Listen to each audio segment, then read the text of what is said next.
Le poste Champlain reçoit 70 des eaux usées de la ville de Gatineau pour ensuite l'acheminer à l'usine d'épuration régionale.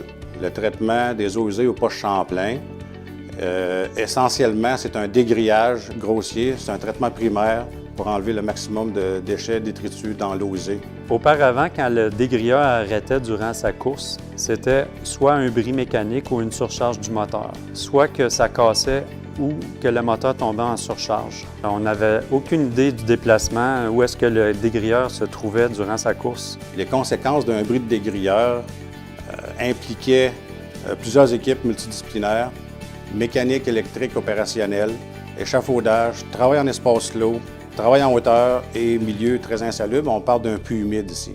Nous avions des plus grosses interventions à cause du débit puis tout ce que nous ne contrôlons pas de l'entrée. On peut avoir du H2S, on peut avoir des gaz explosifs, des odeurs nauséabondes. On comprend qu'on travaille les deux pieds dedans. On peut parler de risques bactériologiques. Nous devrions nous monter des échafaudages pour vérifier tout l'ensemble de l'équipement avant de faire la réparation.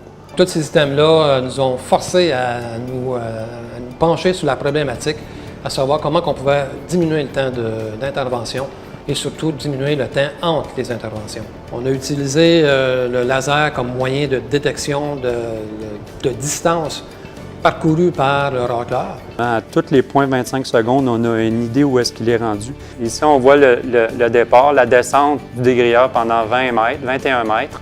Et ensuite, il remonte à sa position. Et aussitôt que sa vitesse varie, on a un arrêt du dégrilleur. Attention, alarme, station de pompage Champlain. Quand le dégrilleur accroche à un certain endroit, nous pouvons cibler l'endroit exactement en dedans de quelques centimètres, au lieu de tout avoir à inspecter la longueur du convoyeur, les crémaillères et toutes les pièces en mouvement. Le fait de ne pas rentrer dans un puits de 21 mètres avec des échafaudages à cause de subir des gros bris mécaniques, cela l'évite complètement.